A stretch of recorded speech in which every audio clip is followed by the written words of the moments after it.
जय हिंद। आप लोगों का हार्दिक स्वागत है मेरे इस यूट्यूब चैनल पे। अभी जो है वर्तमान समय में मंत्रालयों का गठन हो रहा है। कौन मंत्रालय किसके पास है, कौन मंत्रालय किसके पास है, वो आवंटित किया जा रहा है। ठीक है, तो सबसे पहले आइए हम जान लेते हैं कि क्या होता है मंत्रिपरिषद, क्या होता है मंत्रिमंडल, कैसे होता है इसका गठन, क्या है कैबिनेट मंत्री, क्या है राज्य मंत्री, क्या है राज्य मंत्री स्वतंत्र प्रभार, क्या है उप मंत्री। ठीक है, आइए हम इसको जान लेते हैं। ठीक, यहाँ पीछे आपको लगा है, आपको दिख रहा होगा अच्छे से, हमने सब कुछ पहले ऊपर लिख दिया है थंबनेल में। ठीक, आगे ये देखिए मंत्रिपरिषद होता है। कल हमने आपको एक क्लास लिया था, उसमें बताया था कि मंत्रिपरिषद क्या होता है। मंत्रिपरिषद वो है आर्टिकल 74 में इसकी चर्चा है। किसमें चर्चा है? आर्टिकल 74 में। इसमें ये कहा गया है कि राष्ट्रपति को सहायता में सलाह देने के लिए एक मंत्रिपरिषद होगी जिसका मुखिया प्रधानमंत्री होगा। जिसका मुखिया कौन होगा? प्रधानमंत्री। और आर्टिकल 75 कहता है कि प्रधानमंत्री की नियुक्ति राष्ट्रपति करेंगे एवं अन्य मंत्रियों की नियुक्ति प्रधानमंत्री के कहने पे राष्ट्रपति करेंगे। ठीक है, अब इसी मंत्रिपरिषद में एक होता है कैबिनेट मंत्री, एक होता है राज्य मंत्री, एक होता है राज्य मंत्री स्वतंत्र प्रभार, एक होता है उप मंत्री। ठीक है, जो कैबिनेट मंत्री, राज्य मंत्री स्वतंत्र प्रभार, उप मंत्री, ये जो लोग हैं, ठीक है, कल हम आपको बताए थे कि ये मंत्रिपरिषद का गठन कब होगा। मंत्रिपरिषद कब बनेगी? जब आप लोकसभा में 50% +1 पाए। किसका? लोकसभा का। लोकसभा में आप 50% +1 पाएंगे तब आप मंत्रिपरिषद का गठन करेंगे। किसका गठन करेंगे? मंत्रिपरिषद का। लोकसभा में आप जब 50% +1 पाएंगे, ठीक है। और जो ये मंत्रिपरिषद है, ठीक है, मंत्रिपरिषद है, ये कितना होना चाहिए? तो 15% टोटल संख्या का, लोकसभा के संख्या का, ठीक है, लोकसभा संख्या का जो है 15% होना चाहिए। ये चीज हम कल बताए थे। अच्छा, संख्या में कितना होना चाहिए? 12। परसेंटेज और संख्या दोनों याद रखिएगा। ठीक है, अब जो है ये जो टोटल मंत्री हैं, ठीक है, इनकी संख्या 15% होना चाहिए। यानी हम कल आपको बताए थे कि 84 लोग कैबिनेट मंत्री, राज्य मंत्री स्वतंत्र प्रभार और उप मंत्री बन सकते हैं। अच्छा, ये जोड़ा कब गया है लोकसभा में संख्या 15%? 91वां संविधान संशोधन 2003 द्वारा, ठीक है, ये जोड़ा गया था। ठीक, अच्छा, अब आइए इस मंत्रालय पे कि मंत्रिपरिषद में मंत्रालय कैसे है। मंत्रिपरिषद है कौन? कैबिनेट मंत्री, राज्य मंत्री स्वतंत्र प्रभार, उप मंत्री, इन सबके समूह को हम कहते हैं मंत्रिपरिषद। इन चारों समूहों को मिला देंगे तो आप कहेंगे उसे मंत्रिपरिषद। समझा गया? इन चारों समूहों को मिला देंगे तो क्या कहेंगे? उसे मंत्रिपरिषद आप कहेंगे। समझा गया? यानी कैबिनेट मंत्री, राज्य मंत्री स्वतंत्र प्रभार, उप मंत्री, ये चारों मंत्रालय मिल जाएंगे तो उसे कहेंगे मंत्रिपरिषद। ठीक है, आप देखिए उसमें पहला है कैबिनेट मंत्री। भारत की सर्वोच्च शासन इकाई चलाने के लिए कैबिनेट मंत्री की आवश्यकता होती है। ठीक है, ये कैबिनेट मंत्री जो है पहले नहीं था। 44वां संविधान संशोधन 1978 द्वारा इसे जोड़ा गया। ठीक है, 44वां संविधान संशोधन 1978 द्वारा, क्योंकि भारत में सर्वोच्च निर्णय लेने की शक्ति किसके पास होती है? कैबिनेट मंत्री को। ठीक है, कैबिनेट मंत्री से भारत के सर्वोच्च जो है निर्णय लेते हैं। ठीक, इसे हम लोग कहते हैं मंत्रिमंडल। क्या कहते हैं? मंत्रिमंडल। ठीक है, यानी आप देखिए यहाँ पे क्या लिखा है, क्या है मंत्रिपरिषद? यानी मंत्रियों का समूह।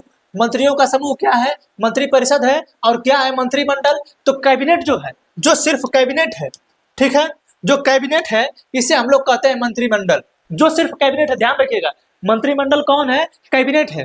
कैबिनेट में जितने लोग शामिल है उन्हें मंत्रिमंडल में हम कहते हैं। ठीक है, राज्य मंत्री, कैबिनेट मंत्रियों की सहायता के लिए, ये तो अभी भारत की सर्वोच्च शासन करने के लिए जो निर्णय लेते हैं लोग, कौन लेते हैं? कैबिनेट मंत्री लेते हैं। अब इनमें आ जाते हैं खेल मंत्री, रक्षा मंत्री, वित्त मंत्री, रोड मंत्री, पंचायत मंत्री, ऐसे करके टोटल 18 से 20 जो है कैबिनेट मंत्री बनते हैं। उन्हीं 18-20 में से जो संगठन उनका है वही लोग हैं मंत्रिमंडल। बाकी इन लोगों को मंत्रिमंडल नहीं कहा जाता है, ये मंत्रिमंडल है। ठीक है, अब यही मंत्रिमंडल है जो हमारे भारत में भी और आपातकाल जो है, आपातकाल संबंधी, राष्ट्रपति शासन संबंधी जो नियम लगते हैं, जो कानून लगते हैं, जो आपातकाल लगता है, जो राष्ट्रपति शासन लगता है, यही मंत्रिमंडल के कहने पर लगता है। अब यही सब चीजों में आप सोचिए कि कौन मांग रहा है कैबिनेट मंत्रालय? टीडीपी मांग रहे, जेडीयू मांग रहे। क्यों? क्योंकि भैया आप अकेले निर्णय नहीं ले पाएंगे, हम निर्णय लेंगे। क्यों? क्योंकि इन्हीं के पास शक्ति है, इन्हीं के पास सब शक्ति है, यही निर्णय लेंगे। बाकी इन लोगों का कोई काम नहीं है, सिर्फ सहायता देने के लिए बने हैं। ठीक है, जैसे घर में नहीं होता है कि कमाने वाला है, बाकी उसके सपोर्टर लोग होते हैं। जैसे घर में मिस्त्री है तो मिस्त्री बना रहा है, बाकी लोग थमा रहे हैं, धीरे धीरे ईंटा, आलू, गिट्टी, मसाला वाला बना थमा रहा है ना, वही तरह यहाँ भी है। ठीक है, तो कैबिनेट का जो है, कैबिनेट का सहायता करने के लिए एक राज्य मंत्री बनाया गया है। ठीक है, अब राज्य मंत्री का मतलब नहीं कि हर राज्य में एक राज्य मंत्री होगा, नहीं, ये सिर्फ एक ही होगा। अगर केंद्र में गृह मंत्रालय है तो एक गृह राज्य मंत्री बनाया जाएगा, यानी एक कैबिनेट मंत्री होगा और एक गृह राज्य मंत्री होगा। ठीक है, समझा गया? एक गृह राज्य मंत्री होगा। ठीक, दूसरा है राज्य मंत्री स्वतंत्र प्रभार। ये देखिए, ये राज्य मंत्री अलग है, वो कैबिनेट की सहायता देने के लिए बनाया गया है। लेकिन है जो राज्य मंत्री स्वतंत्र प्रभार है, इसके पास जो मंत्रालय मिलेगा, यानी जो मंत्रालय कैबिनेट में नहीं है, वो कुछ ऐसे मंत्रालय होते हैं जो कैबिनेट मंत्रालय के अंतर्गत नहीं रखे जाते हैं, उनको जो है राज्य मंत्री स्वतंत्र प्रभार के अंतर्गत रख दिया जाता है और ये उस मंत्रालय के खुद मालिक होते हैं। हाई उस मंत्रालय के मालिक नहीं होंगे, हाई ये कैबिनेट मंत्री के कहने पे चलेंगे, लेकिन हाई जो राज्य मंत्री स्वतंत्र प्रभार है ये खुद उस मंत्रालय के मालिक है और खुद उस मंत्रालय पर निर्णय ले सकता है। ठीक है, समझ आ गया? राज्य मंत्री समझ आ गया, स्वतंत्र प्रभार का ये उस मंत्रालय का खुद मालिक है। ठीक है, और जो है ये खुद निर्णय ले सकता है, लेकिन हाई जो राज्य मंत्री ये निर्णय नहीं ले सकते जब तक कैबिनेट ना कहे। ठीक है, और उप मंत्री ये तीनों जो मंत्रालय है, इन तीनों मंत्रालयों का सपोर्ट करने के लिए कौन होता है? उप मंत्री होता है। ठीक है, इन तीनों मंत्रालयों का सपोर्ट करने के लिए कौन होता है? उप मंत्री होता है। ठीक है, तो समझ में आ गया कैबिनेट मंत्री, राज्य मंत्री स्वतंत्र प्रभार। कैबिनेट मंत्री भारत की सर्वोच्च निर्णय लेने की शक्ति इसी में है।